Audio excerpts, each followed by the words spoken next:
YouTube, how the heck you doing? This is Corey here as Watcher of Realms. So I kind of mentioned it, alluded to it a little bit ago, in my previous video, but yeah, we got some new teams that are starting to emerge in the Guild v Guild scene. So let's just go ahead and go over the Piercer one because I'm personally biased. I like Piercers. I think they're cool, and whenever there's a team that kind of pops up, I kind of want to talk about it. So this is going to be the team. Now there are a couple of variations in this team.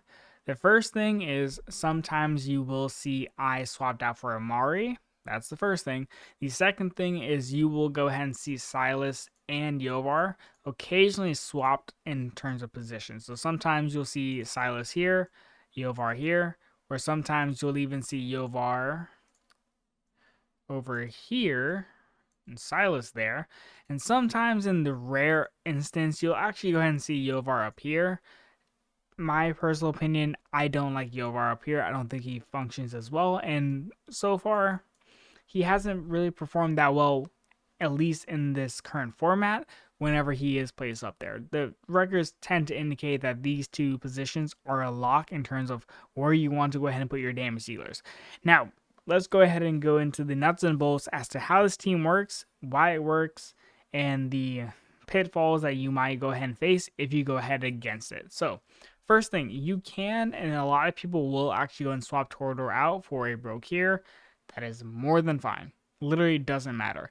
I've seen teams where it's a Titus get placed here and a Lady Alexandria instead of I.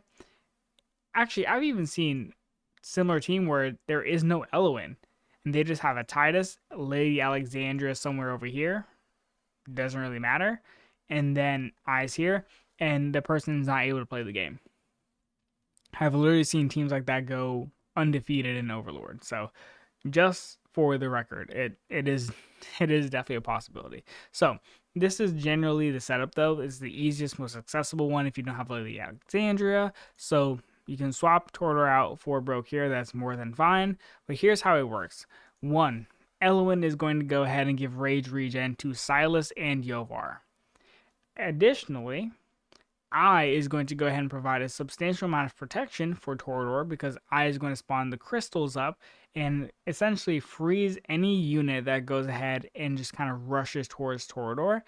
Also, if a swarm attempt is trying to be developed here, I is going to go ahead and catch it. And ideally, your piercers should go ahead and kind of take care of that for you, at least based on their positioning, right? So I's primary job is to go ahead and provide you with a really, really good source of CC, at least in terms of the ground, to keep your Torador alive.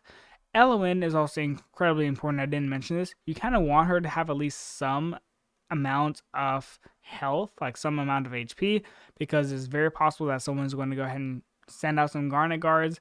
You need her to at least be able to take at least a hit or two. She is going to obviously heal herself, but you want her to at least survive the first two hits if it comes down to it, based off of I going ahead and giving horrible RNG in terms of her crystals. That's for a note. The second thing is you will see Yovar or Silas here. Now, the reason why they're here is because, one, they're going to get that extra tile range. So I'm clicking on Silas currently. His real range, whenever the match officially starts, will actually be at this tile here, right? And then Yovar is in a very similar position where his extended range is going to be out to here.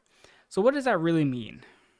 What it means is from the very, very beginning of the match, if the person drops Garnet Guards, they're gone.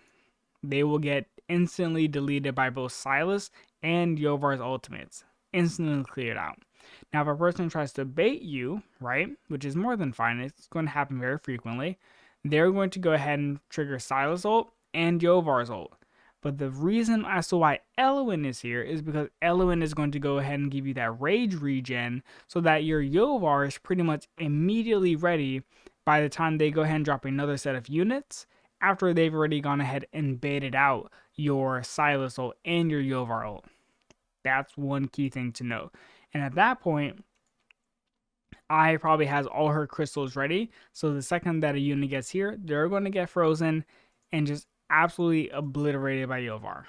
That's how it functions. So a couple of things that are really, really important for this team to function very well. You need your eye to basically have 500 attack speed. That's the standard whenever you're going ahead and using eye for a guild v guild purpose. you want her around that 500 attack speed mark. Anything above it doesn't really give you too many avenues for improvement. You're not going to notice anything insane, right? But 500 attack speed, pretty standard. Your Silas and your Yovar need to basically be in Infernal Roar. You need them to do as much damage as humanly possible right out the gate, right? Infernal Roar is what does that for you. You need them to just chunk out.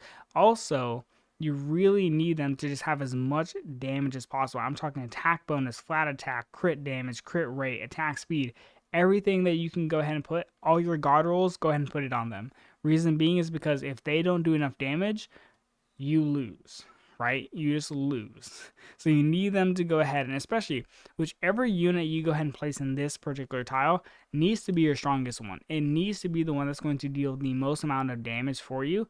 If you have a Silas as A5, put him here. If you have your Yovar Air 0, put him here. You need this tile to basically go ahead and just instantly chunk out as much damage as possible, because if you fail to do so, it is this very same tile, this tile right here where my Yovar is, that will get hit first. So you need them to do as much damage. In terms of order, I believe Garnets will hit this tile, then I believe they hit this tile, then this tile. It just depends. Actually, I think it's this tile, this tile, this tile, this tile. That's the actual order of operations in terms of which tiles get hit. So you need this tile where my Yovar is to just deal damage. If you can do that, great. Now here are some of the important things as to why this team also functions really, really well. Based off of Eloin, you're essentially constantly in a loop where you're generating rage, and you'll cycle between Yovar ult, Silas ult, Yovar ult, Silas ult. And what does that mean? Every time that a Piercer goes ahead and ults, and Yovar is the Lord, he's going to get additional swords. So essentially, every time Silas ults, the next Yovar ult is going to do more damage. And so that's how you go ahead and kind of eternally return on this damage output, this firing squad. And that's also in another note where sometimes you can even go ahead and replace I, in my opinion, if you just don't care about it. And you can put a Sargak up here, right? Sargak is not going to be in Eloin's ult range. He's going to go ahead and instantly proc ult the second that some unit gets here. And GG, right? But you really, really, and I can't explain this enough, need this tile to do a lot of damage, especially if you're going to go ahead and replace I with a Sargak up here. You need the damage. Honestly speaking though, this team is susceptible to being swarmed in some rare occasions. It can happen. Or just directly going ahead and taking out the tank by dropping the axes and the healer. Or even in some cases using Maul. But typically the strategy is drop axes, healer, try to take out the first passive of the tank, axes, healer, take out the second passive of the tank, and then double Garnagars clean up the rest of the map, or flyers, whichever one you choose, right, to clean up the rest of the map, and then double dogs it down. However, this team is very, very much a BP check. Do you have the ability to, 1, take out the tank, and 2, do you have the BP to survive the firing squad of Silas and Yovar? Anyways, this is the most recent team that has kind of entered the meta. That is apart from obviously the standard Nightmare teams and things like that that have had variations. This team is fully new. See ya.